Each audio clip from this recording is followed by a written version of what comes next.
Welcome to another episode of Power of the Baldie, where we celebrate success, resilience, and the undeniable confidence that comes with rocking the bald look. Today's guest is a powerhouse in the comedy and beyond. You know him as half of the viral duo, the Medina Gang, lighting up Instagram and TikTok with their hilarious, relatable content. But Herbie is more than just a comedian. He's also a co-founder of upliftOurTown.org, a nonprofit he helped launch in 2016 to uplift communities. His journey has been shaped by personal struggles, including substance abuse within his family, making his success story even more inspiring. We're about to dive into comedy, business, personal growth, and the power of giving back. So, without further ado, let's welcome the incredibly talented and impactful Herbie. What's up, Herbie? What is going on, man? Thank you for that warm welcome. Just remind me, like, if I ever get into have like a fight in an official ring, I want you to be the announcer, man, because that was amazing. Thank you so much, man, for that. Oh my gosh. Well, listen, I'm truly honored, and I appreciate you for taking the time away from your beautiful family to hop on the show. So let's just go right into it, man. First, like tell us what made you get into like the comedy arena? So the comedy arena, I feel like I never had a plan to get into it, right? It's just something that really happened. It's one of those things where it's like you go with the flow kind of thing, right?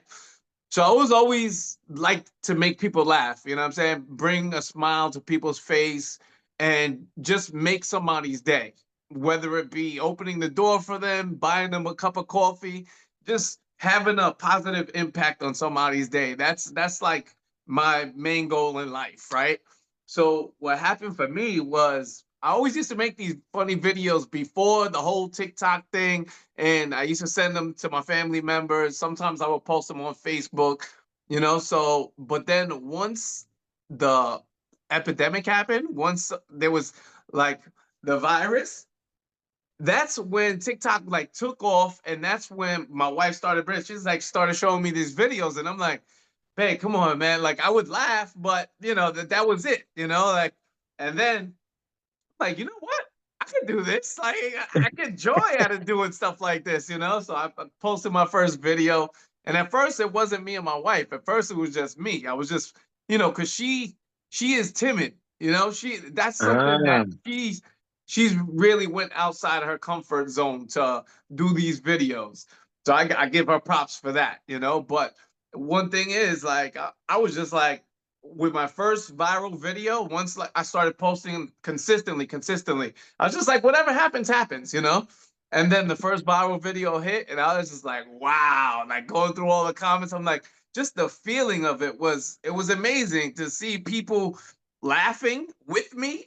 Sometimes they laughing at me, you know what I mean? But it didn't matter as long as I felt like I was getting the reaction. That was all that mattered. So I love it. And you talk about that viral video, like do you remember the exact video that went viral or it's so funny, right? Because my whole like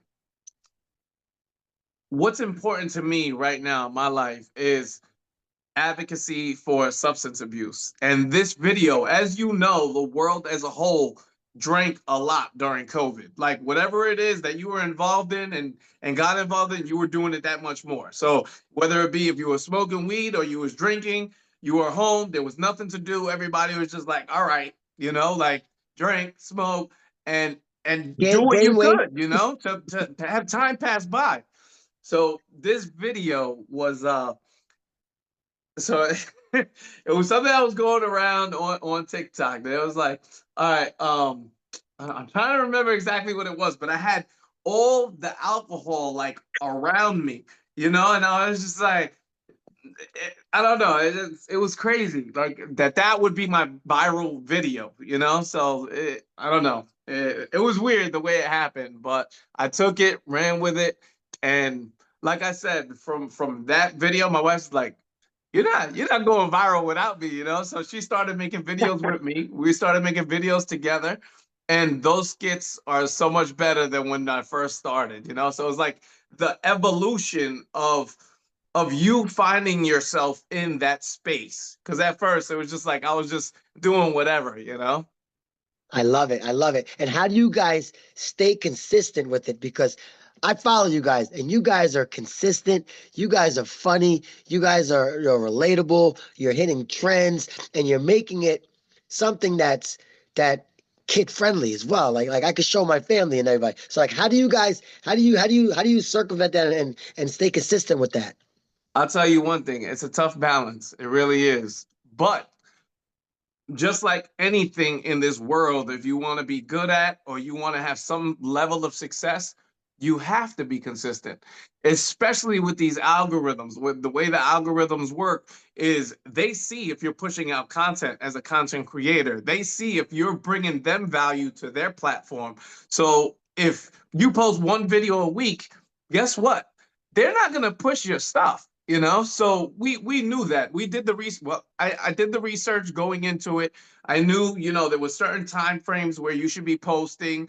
There's certain you know, amount of times that you should be posting throughout the day. When we first got started, we were posting 3 to 4 videos a day on TikTok, you know, just because once you start to gain a little bit of traction, it's like you can't let up. You got to put your foot on the gas even more, you know. So there was a certain metrics that you had to make, and if not, they weren't going to push out your content. So that was like all part of the game. But now it's the same thing, you know. We try to keep a balance between our personal lives and our content creation, because my wife runs a business.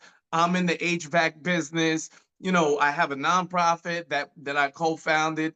So it's like these so many, and we're parents, you know, we're taking care of our children at the same time, trying to get them to where they gotta go, do what they gotta do, take them to school, putting clothes, food on their back. You already know we're in the rat race in New York, you know, and not It's a even lot. just New York. New York, you gotta grind that much more because you need multiple streams of income. So it's like you're in a crazy space, like just bouncing back and forth, back and forth. But you know, at the end of the day, you got to figure out what's important to you, you know, and find that balance. So I that's love it. I love it. Yeah, it's like you got my playbook. You're hitting on all of the topics. Because my next question was gonna be, you know, did you realize that this could be like a full-time thing? At some point, did you realize like the monetization, the brand deals, like how are you guys handling all of the situation? Because it's a $1 billion industry. it is, and I think that's the reason why once we started gaining a little bit momentum, we had to like go back to the drawing board and say, hey, listen, we got something going here, you know, like this is the way the world is headed. Like if you look at it, a lot of these companies, they'd rather spend their money with a content creator that has, you know, millions, hundred thousands of followers, then they rather do commercials now on TV, because they know that more people are right here looking at their phone instead of sitting in front of the TV. So it's like we had that conversation where it's like, listen, we got to capitalize. We got to figure out what we got to do to make this work, because we have something going. So we never thought that it would get to the point where it is now. And we're not full time. I don't consider us full time. Even though we post every day, we try to post every day, but there I don't know. It's not our bread and butter. I'll say that. I You love know. it. I love it. Now, let me ask you, as far as future and foreseeing the next step, because you wear many hats. You hit on it, dad, HVAC, the not-for-profit. You have a lot of visions, you have a lot of goals.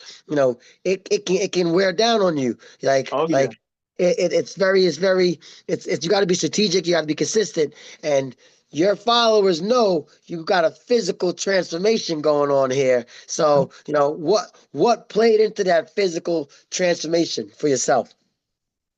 So the physical transformation for me was that I was working on my mind development for a long time.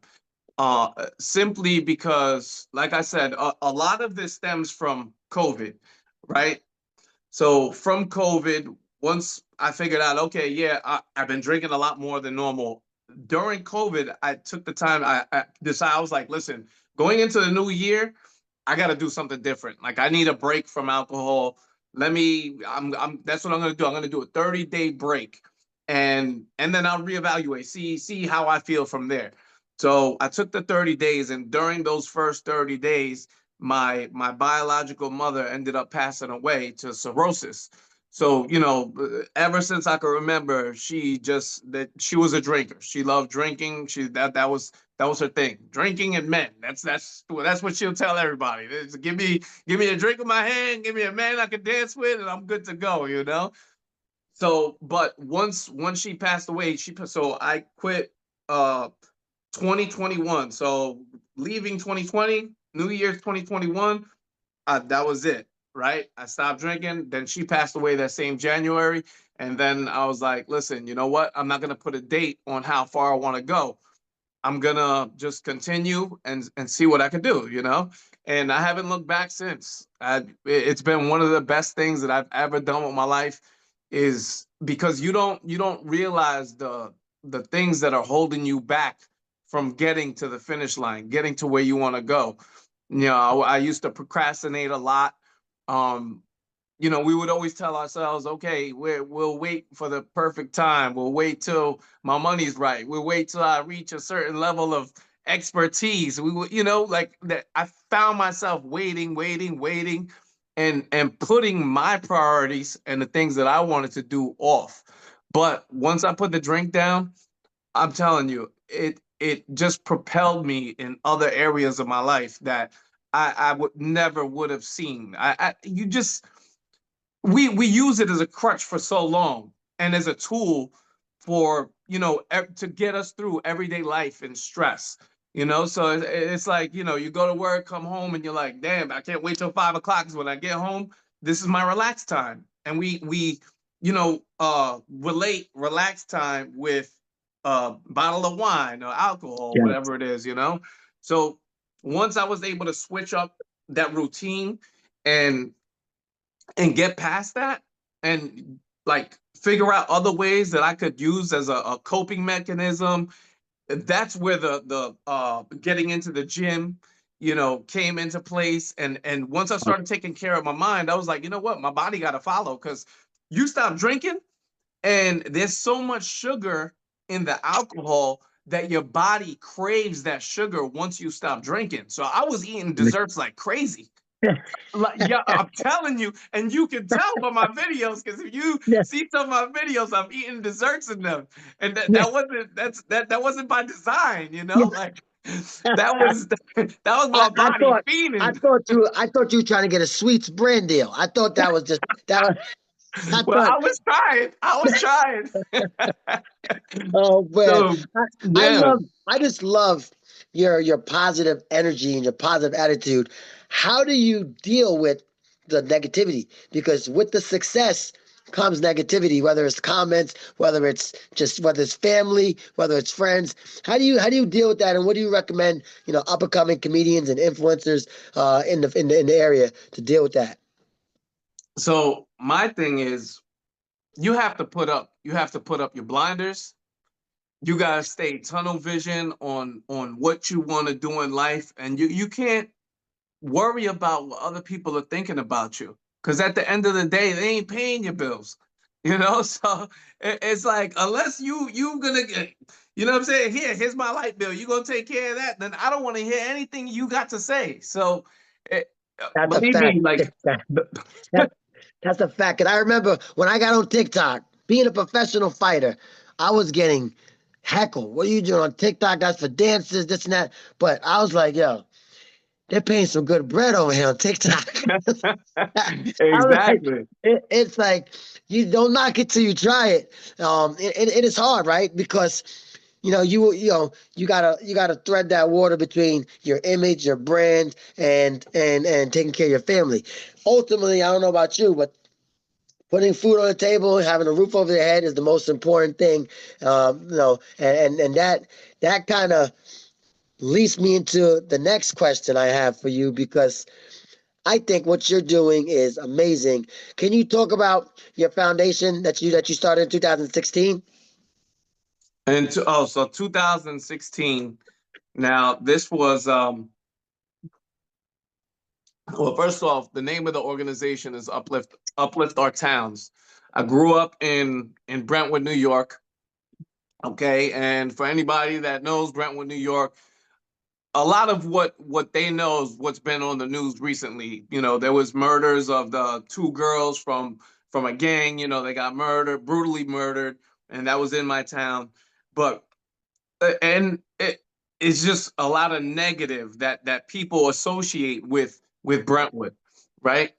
But what I found is once I started getting involved in community, because I was never involved in community. Like my life back then is completely different than what it is today.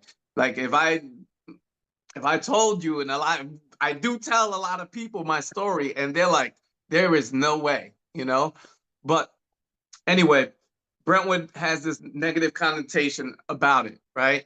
But once I started getting involved in the community, and we started it with Uplift Brentwood, and then once we were around for a couple of years, we expanded and we went to Uplift Our Towns because we didn't just want to focus on Brentwood by itself. But it started really the first initial act was there was a town park that was shut down over here called Roberto Clemente Park. It used to be Timberline Park. Some people dumped some toxins in the park, and What? yeah, so they just illegally dumped in the park, and yeah, they had to shut it down. So it was shut down for like 4 years. I had no idea what was going on, you know. So my daughters, when we used to go sledding over there during the winter. So we were driving by one day, and my daughters were like, "Pops, what's going on? Like, when they're not going sledding no more, why is this thing?" And I had no answers for them. So I'm like, you know what? You guys want to do something about it? You know, because I felt bad that I couldn't I couldn't give them anything. I had no information. I'm like, Yeah, so we went home that night. We made some big signs that said we want our park back, and we posted it right on the main road where I live.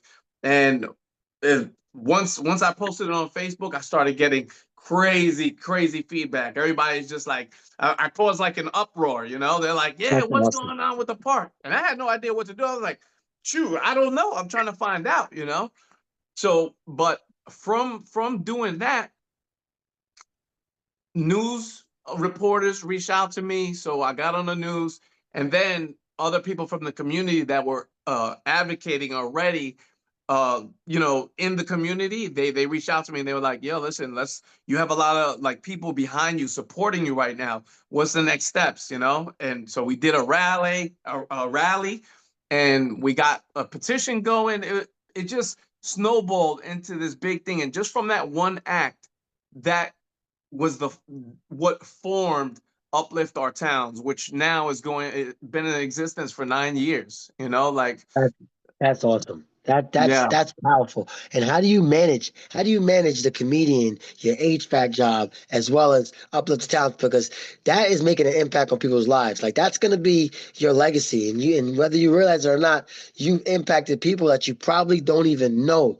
Like how do you balance that, and how do you look forward to balancing in the future? Because I see it getting bigger and bigger and bigger.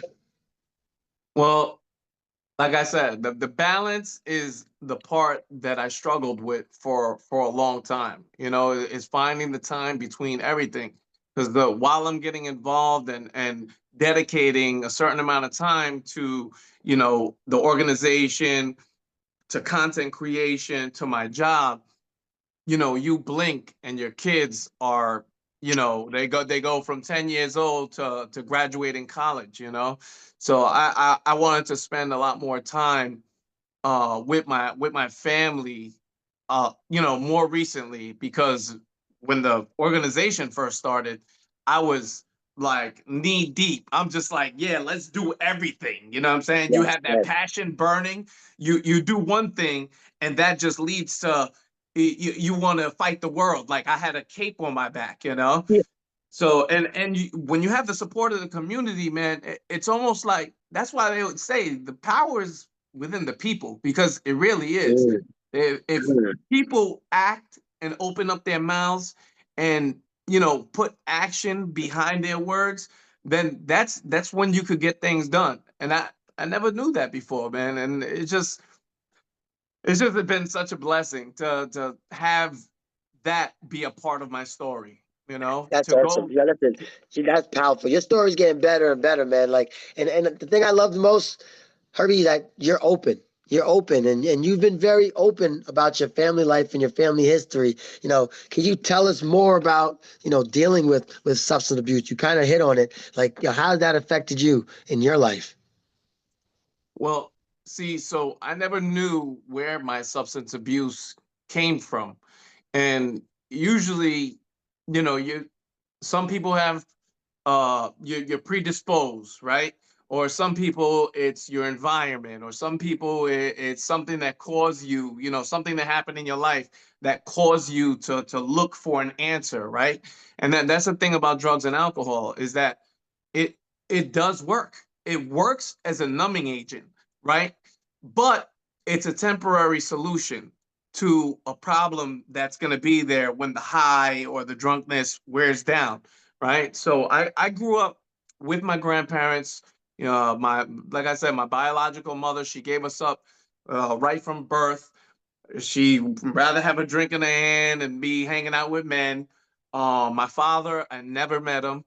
Uh, so just from that, I learned where my substance abuse came from. I was hurting as a kid, and I never used to express these feelings. I ran away from these feelings for a long time, because just me being vulnerable now, I feel like it's therapy. That's the reason why. Like, yes, I love to share my story. I love to help other people, but at the same time that I'm helping other people, I'm helping myself, because I held on to it for so long. And with me holding on to those feelings, those emotions, me feeling like, like I wasn't worthy, or feeling like I was just pushed off to the side and forgot about.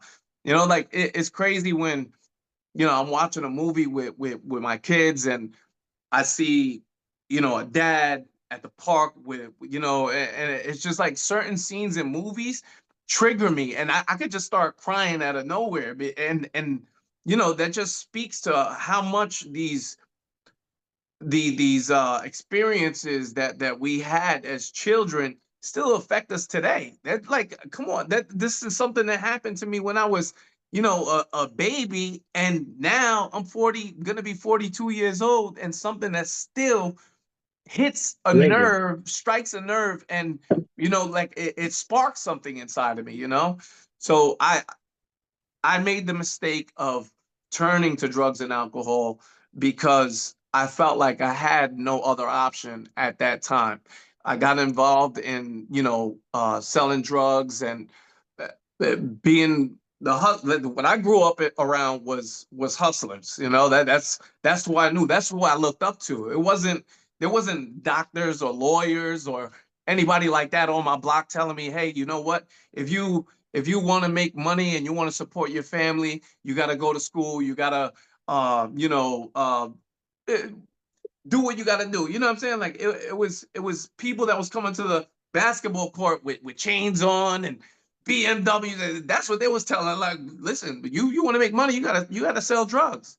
And I'm like, so me as a youngin coming up, I'm just like, you know what? That sounds right. Right. I'm not hearing anything else. So it's what I was surrounded by, but I don't use that excuse anymore. That I'm a product of my environment. You know what I'm saying? Because I really feel like we all have a choice in what we do. Just because we're surrounded by negativity, that doesn't mean that we have to become negative ourselves. We could be the influence to kind of change, from the inside out. And I that's love that. what that's really what I want to be able to do with my life and my voice and my story and my platform. I love that because I'm gonna be honest. I thought one of your skits I recently saw with you in the car and say if you could talk to your dad, what would you say? And you were like stuttering and he was like, yeah, and you just like started cursing him out. Like I didn't know that was real. I'm gonna keep it real. Like I thought it was like such a creative skit, and like you said, like your content is therapy for you. You know, and I think that's super powerful. And you've hit on a lot of powerful things that you said that I don't know if you even realize, right? You don't make your environment your excuse. So if you were to give your younger self any advice, what advice would you give yourself? It would really be to love yourself, man.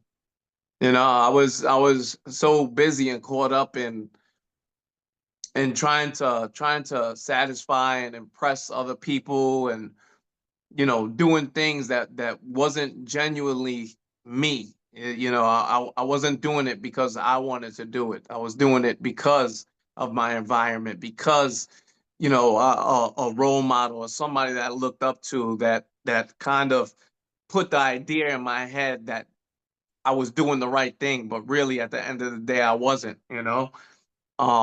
So that's one thing would be to love myself, like, and to accept the things that happen in my life as motivation, like to take it as a learning experience, that, like, everything that happened to me, it happened for a reason, and it led to the point where I am right now, this life that I'm living, that's unbelievable. I come home to my family, my dogs, my new home, that I bought and during COVID, right? So Yeah. we bought this house during COVID. It was in distress, not, it looked like crap, like nobody lived here for years. And then today you can see the background in my basement, if you my and I don't say things when I say them that I have this and I have that to impress people. This is so people could see the evolution and what it took, like,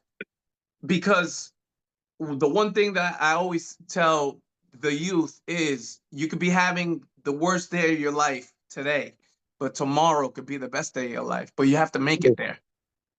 I love that. I You love got to that, get man. there. You know, be That's That's powerful, man. That's powerful. And I'm gonna be biased, right? I'm gonna say that your power is almost the opposite of Samson. It comes instead of with hair, it comes with a bald head. You know, so so like that. So I'm gonna say we got bald power. We got special powers. How long have you been rocking a bald head?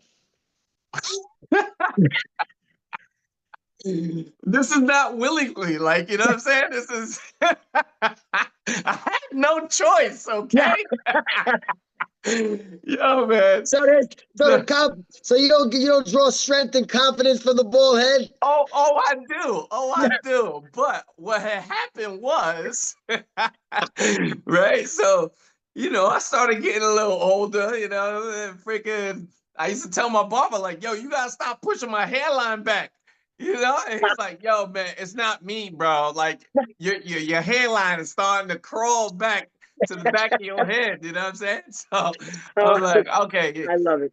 I I came to love the it. conclusion. I'm like, you know what? We gonna go ball? He was like, yo, I've been telling you for years, bro. Like, it's time. So when I finally did it, I came home. My wife's like, I like it. I was like, yeah, baby. Yes, yes. And doesn't it come with a sense of like power and pride? Like I don't know about you, if it adds like a presence with the comedy skits, but I don't know. I feel powerful with it. I mean, I don't know if this is the reason, the source of my power and my confidence. You know what I'm saying? But I'll take it. I'll That take it for if you had to pick three bald people for the Bald Men Hall of Fame, real. what three what three Ball bald pet. head Hall of Fames would you pick? Now, Oh no man. pressure, no pressure. You're the first Now, one. You're the first one I asked this question to. This is gonna be a staple of our show. You got to come with the Mount Rushmore 3 bald men Hall of yeah, Fame. that's tough. It's tough to Ooh, come up with on the fly to think there's about the bald guys in the game, a lot but of power. There's a lot of power. one of them would be. I'm gonna start with Damon Wayans. Ooh, that's a good one. I'm gonna start with Damon Wayans. I feel like some of my character came from that family, the Wayne family, and I looked up to them a lot. So I'm gonna say Damon Wayans is gonna be one. Ooh. Uh, Samuel L. Jackson gotta be one. Because that's just a bad mamma jamma right there. Yeah. Okay. That's Um, a great one. and then I'll say let's go with The Rock. Oh my gosh, I'm impressed. You picked three I did not expect. I'm not gonna lie to Let's you. let's I'm go with not The gonna. Rock, man. Because I That, don't know where people get these comparisons from, but they said I look like The Rock, so I was just like, I always yeah, give him the eyebrow. What you that, talking about, man? yeah, listen, that's a good one. Oh, I'm not gonna lie to you. I'm not gonna lie to you. Your three, that's gonna be a tough three to. That's gonna be a tough three to beat. That's gonna be a tough three to beat. And you had and I didn't even prep you for this. That's phenomenal. That's phenomenal. I'm Yeah, gonna ask man. you a tougher question now. Last tough question. If you could give a TED talk titled "The Power of the Baldy," what would be your main message on that TED talk? And I open that up because I'll tell you why I said that. Again, I'll let you answer first. I mean, but even though it's the power of the Baldy, I'm always gonna go back to the substance abuse, right? If I have a TED talk, that's what my TED talk is going to be about. I just want people. So now that I've experienced what it's like to live a life that's alcohol free and take my power back and be able to like just be clicking on all cylinders, it's kind of like you don't want other people to suffer, right? You want to bring your family and your friends along with you, right? Yes. Just like if you're on an airplane that's going down, you're not gonna just save yourself. You're gonna be trying to, well, I don't know, some people might, you know what I'm saying? But I'm not I'm not that type. I'm trying to take other people with me. Yeah. So that's would be my message, is just trying to get people to challenge themselves in thinking about themselves and caring for themselves. And that's one of the ways. Take 30 days, 30-day challenge. Challenge yourself to 30 days, reevaluate, see how you feel from there. And sometimes you need a little bit more than that 30. But I will not recommend it if somebody is like a heavy drinker and physically dependent. If you're physically dependent on alcohol, you may need to seek medical attention first because the seizures, the DTs that you get from removing alcohol from your system could be deadly. So, if it's something that you do want to do, you're physically dependent, seek medical attention before you do it. That's powerful, man. Let me tell you something. I am beyond. We need at least like another three to five episodes with you because you're multi-layered. You're like an onion. You got so many layers. You know, you got to tell our guests because I'm telling you, this podcast is going to explode. You got to tell our guests where and how they can donate and help and uplift our towns. So like give them Oh, some some info. plugs, right? Yeah, So plug it up. so Uplift Our Towns is upliftourtowns.org. You could go to the website. You could see everything that we've been involved in for the past 8 years. We're fully transparent. We have a board members on there. And like I said, we've done everything for fight for the park in our neighborhood to helping families during COVID with food insecurity. When they were doing homeschooling, we partnered up with I forget the name of the technology company, but They donated refurbished laptops and desktops to these families. So the families that didn't have didn't have the funds to, pay for a computer, to get Or computers in their home so they weren't left out. We've done food drives, toy drives for Thanksgiving, the holidays, for Christmas. I've dressed up as an elf, as Santa, I'm telling you, you're a big elf. You're a big elf. You I am, for I those am. for those of No, you that don't know, Herbie beat me up in a Doritos commercial, which I still think to this day was one of the best Doritos commercials for Super Bowl. Now they're gonna replay that. So he's a big elf. yeah, that was the winner, but it's all Yeah. good. We had a great time. We had a great time doing it. It was a good experience. So, Yes, yes. but you could go to Uplift Our Town, see everything, upliftourtowns.org, see everything we've been involved in. And we have two big events that are coming up. One that we do is called Clean Streets. That's taking place May 17th out here in Long Island, New York. It's actually in Brentwood. It's at the Applebee's. It's a big cleanup event. So every year we get 300 to 500 volunteers together, and they come out, clean up different areas throughout the neighborhood. They paint over graffiti. We paint murals throughout the town, plant gardens. It's a great, great like family event that you could come out, show your kids social responsibility, and what it's like to care for your neighborhood and where you live. So that's one of the events. Another event is, I don't have a date yet, but if you're checking in with me, at my email, you could go to Herbie Medina at gmail.com. You can send me an email. I could keep you up to date on Healing Strides. That's in the third year. Clean Streets is in its 15th year this year. That's awesome. 15 years of, taking care of our island and our world at the end of the day, right? It's So, but beautiful. Healing Strides is it's for substance abuse, to support people that are struggling, and to remember people that we've lost.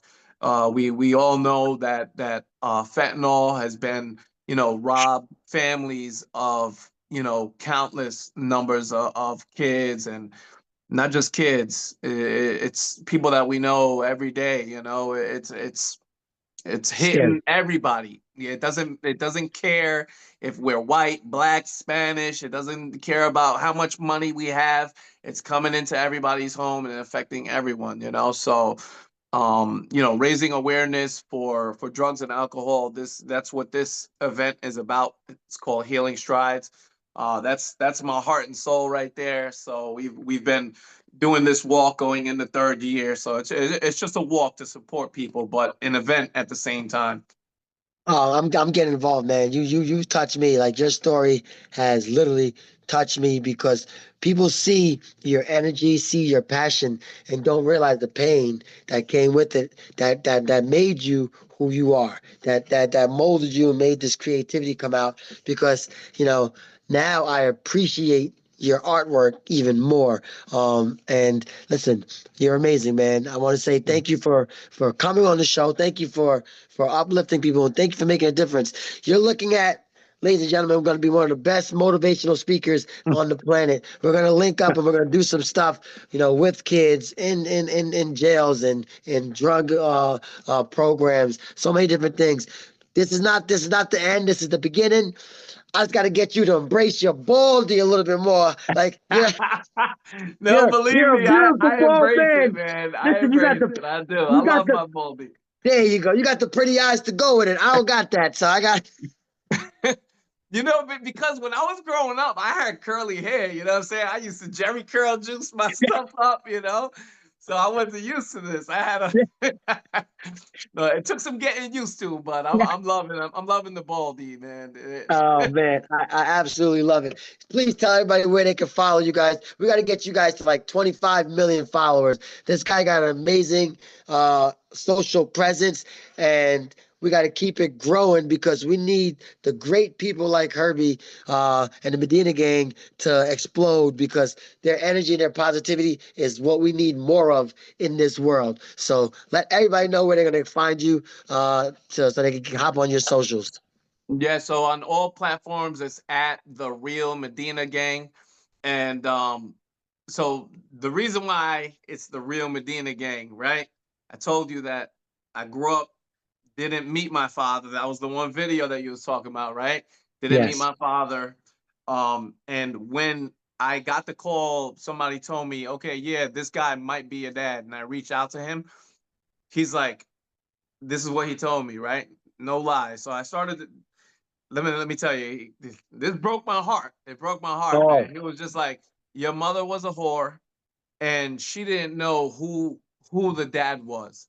He's like, I'm not your father, you know, like told me straight up like that, and I was just like, damn, like that, like I'm gonna stop looking now because that hurt. You know what I'm that saying? hurt. Yeah. But like I said, what we have to do is shift our perception and the way we see things, right? I seen that as, listen, my last name, which was his last name, starts with me. I'm the beginning of my bloodline. And if you see my shirt, it says the cycle ends with me, right? Ooh, that's powerful. So that's it. That's why the Real Medina Gang is, what it is, because that's it. This is the beginning of something new, something fresh, that my kids don't have to bring that generational trauma along with them. We just have to set a better example, and really spread love. And that's what I'm here for. I don't want to just have a platform just to have a platform. I want to use my platform to be able to help encourage people to pull each other up, man.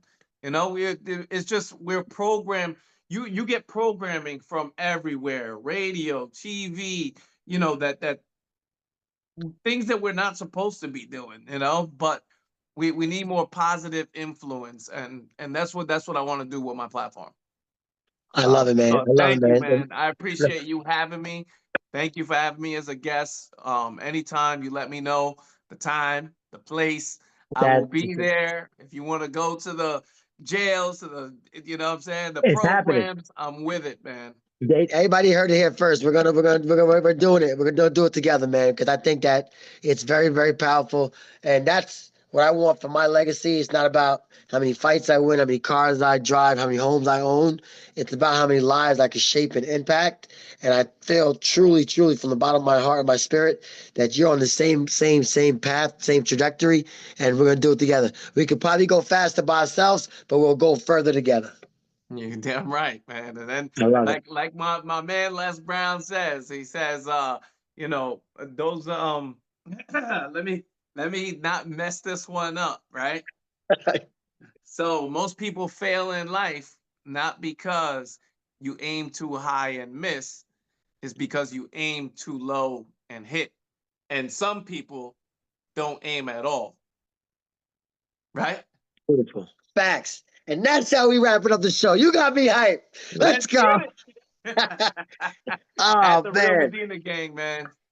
The Real Medina Gang. Go follow him.